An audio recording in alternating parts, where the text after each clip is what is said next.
Well, tonight I'd like to talk to you a little bit about college sports. The whole unit's about college sports, and you could see at the end of last week how many dollars are involved in major college sports. But when you looked at the numbers we put at the end of Unit 7, most of them had only to do with two major sports: major college football, Division I football, Division I FBS football, and Division I men's basketball. And there were also some numbers and some things in the last week where we talked primarily about Title IX and the inroads and the gains in women's sports. And yet we see how women's basketball, which is probably the most prominent of women's sports, hasn't really proven to be profitable at all at many schools. So what's happened with sport at the college level is very interesting. As you well know, Post is a Division II NCAA school in all our sports, and we offer a fairly extensive intercollegiate athletic program with a number of sports for both men and women. And as many Division II schools are, our most prominent are basketball, baseball. Our golf team is very successful, as you can see by sitting here in the shirt. I'm the assistant tennis coach, so I know a little bit about the system of college sports from the inside, as well as a fan and a former participant.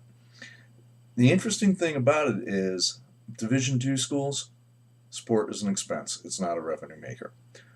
You can't make money when your basketball team plays in a gym that seats in the hundreds, not the thousands, and we do charge admission. We charge a princely 99 cents for admission to a basketball game.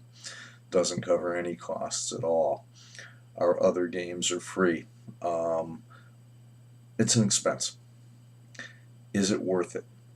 Is it part of the educational process? I think it is, or else I wouldn't be part of it. But it's very important to understand that this is not like major college sports that we all see on TV. And for the most part, the secondary sports, the Olympic sports at most major colleges, are sports that are not revenue producers. I had the good fortune in my college career to play at a Division I institution. I played college soccer at Boston College. But even there, and in a school like BC, where for the last several years the hockey team has been one of the dominant hockey teams in the country, even that program doesn't make a ton of money. It's football that makes money at the big schools. Football pays for everything else. So that's what leads me to ask some of the questions that I do this week in the discussion board. Should maybe we treat football differently? I'm not advocating it, I'm just asking it.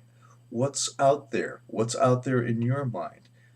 Are the economics of college sports worth the reality of what they do? I mean, it's a lot of work to be a student athlete. A ton of work. A lot of people don't understand what goes into it.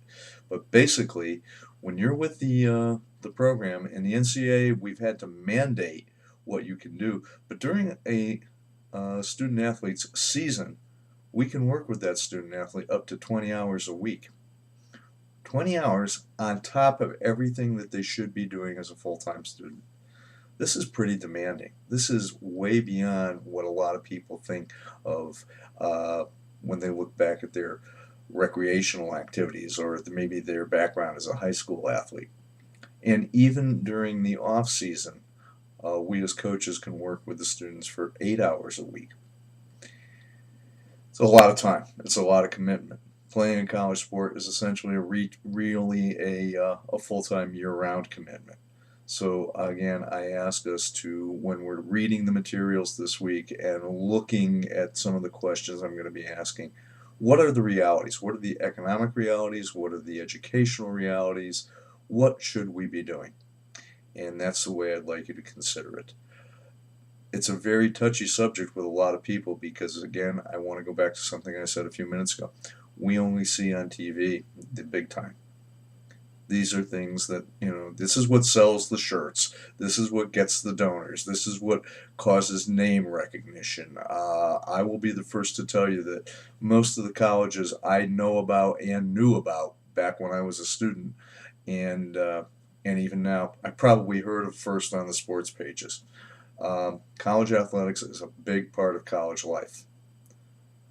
What part should it be in the economic sense? That's what I'm asking you. Okay?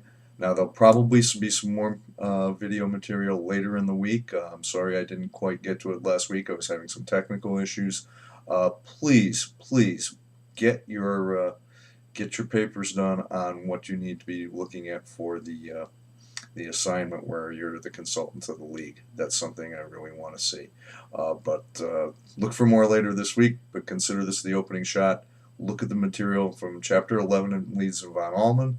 Look at some of the backtrack into last week into Unit 7, where you'll pick up some of the numbers that you'll need to know, and let's go from there. Okay? Thank you very much.